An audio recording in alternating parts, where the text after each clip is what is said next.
It started with a flicker, single frame frozen on my laptop screen. I thought it was a glitch, but then the image shifted, showing my living room from an angle I didn't recognize. My coffee mug sat on the table, steam curling. I just made tea, my hands went cold. Someone was inside my home. I spun around, heart slamming, but the room was empty. The livestream title flashed ABOMEMA. The chat scrolled too fast to read, usernames like A Shadow Watcher and guest 678 spamming laughing emojis. I slammed the laptop shut. When I reopened it, the stream was gone.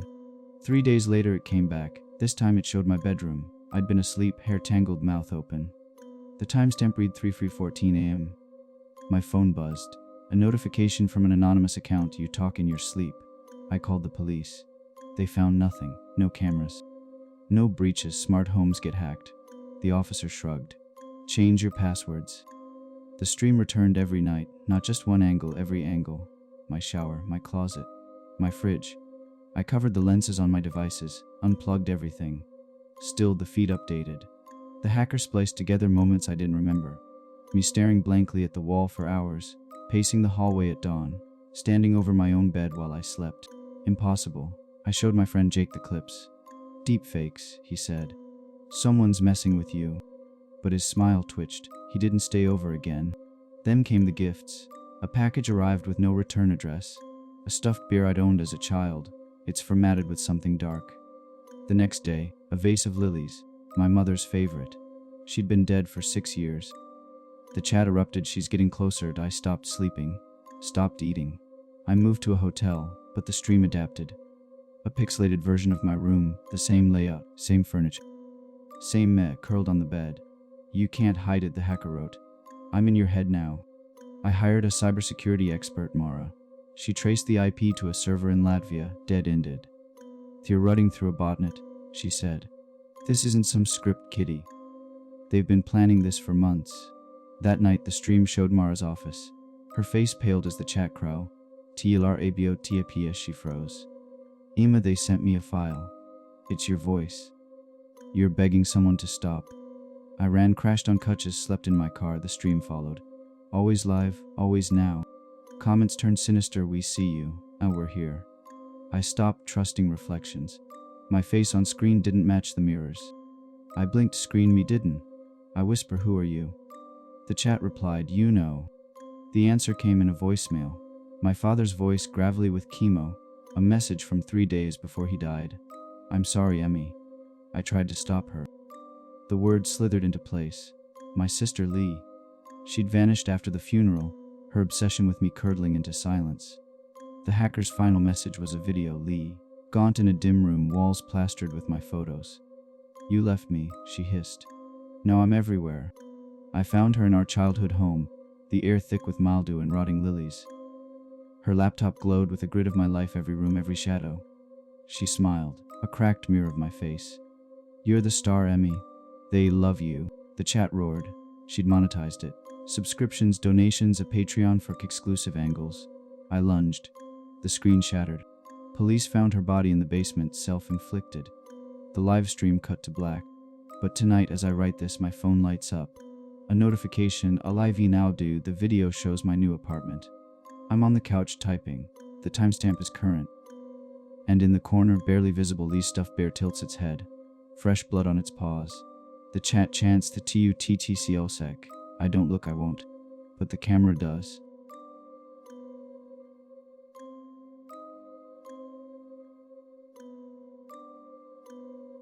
It started with the flicker.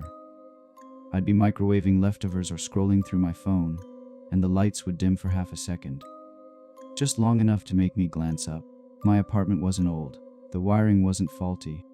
But by the third night, I noticed the pattern every time it happened. My Wi-Fi router blinked like it was processing something massive. I shrugged it off, until the night I heard laughter. It wasn't mine. It came from my laptop, muted but unmistakable. A low, wet chuckle, the kind you'd stifle behind a hand. The screen was black, but the cursor danced, carving invisible shapes. I slammed it shut, told myself it was a glitch, a prank app I'd forgotten to delete. But then my phone buzzed. A notification from a platform I didn't recognize. Your live in 321. The feed showed my living room, my couch, my coffee table, May frozen mid-panic, phone glowing in my shaking hand. The camera angle was high. Near the ceiling fan, place I'd never mounted anything. Comments scrolled by rapid and relentless. A closer to the lens. Sweetheart, check the bedroom next. We'll love the midnight snacks. I tore the room apart, ripped cushions off the couch, unscrewed vents.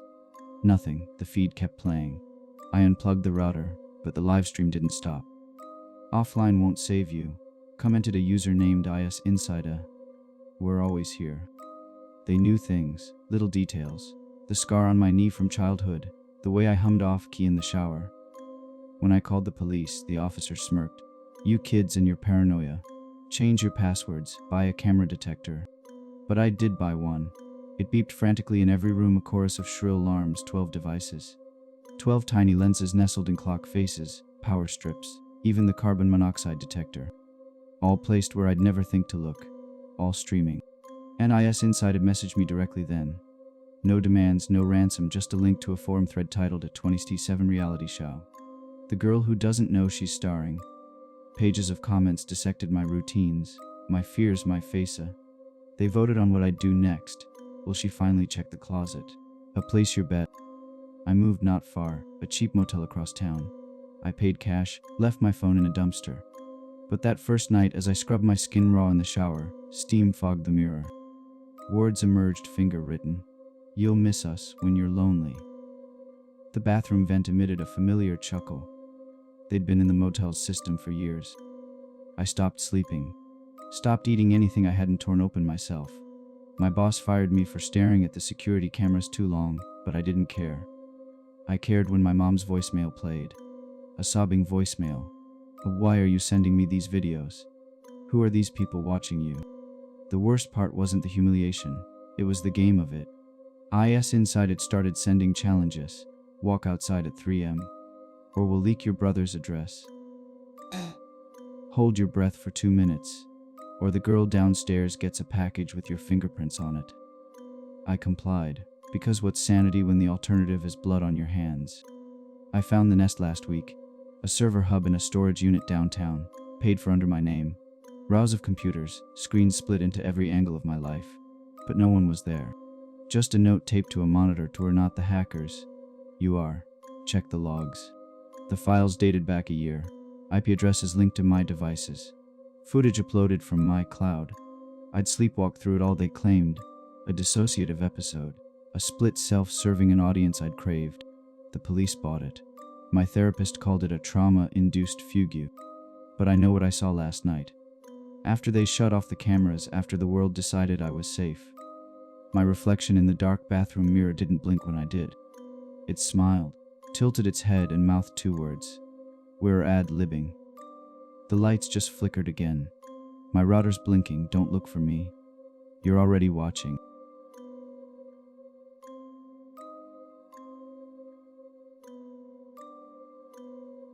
It started with a flicker.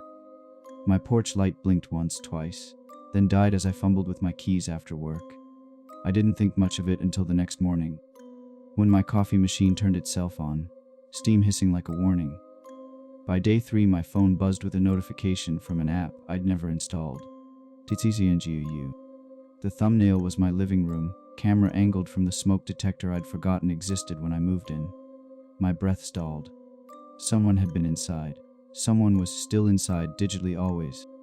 The feed updated every 30 seconds. Me microwaving leftovers, scrolling through emails, picking at split ends on the couch. No faces, just fragments.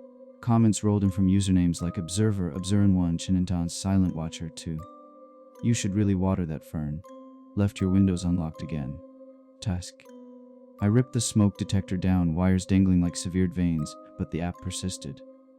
They'd hijacked my smart locks, my thermostat, even my damn toothbrush, which vibrated at 3 a.m. to spells WAQP in Morse code against my palm.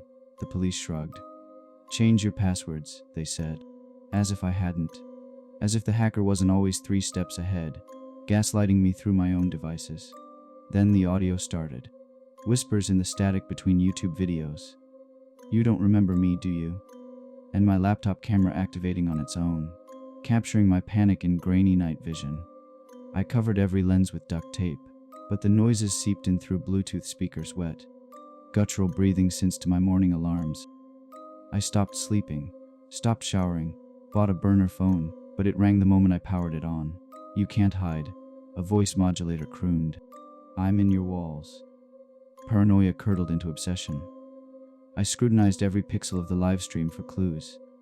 A shadow that didn't match my furniture, a flicker of movement in the hallway mirror. I traced the IP address to a server in Latvia, dead ends piling up like bones. My friends drifted away, convinced I was spiraling. Maybe I was.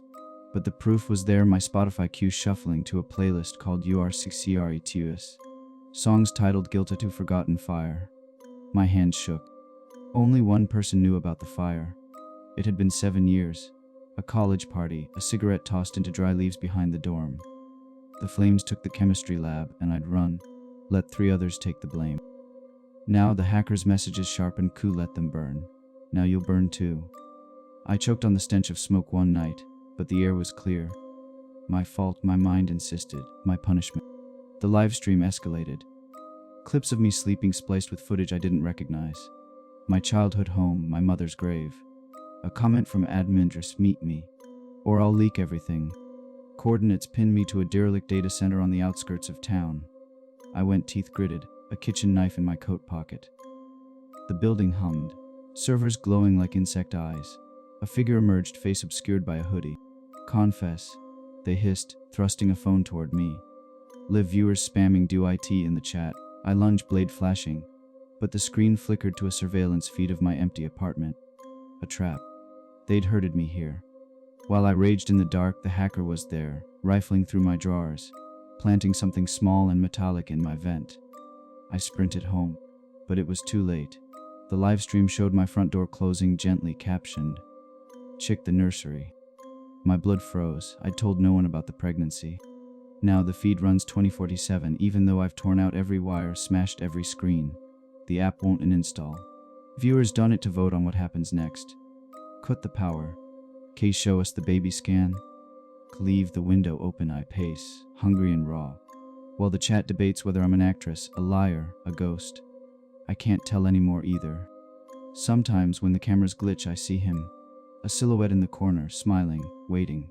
The police found no fingerprints, no trace of him. But I know he's real. He's in the code, the wires, the silent spaces between breaths.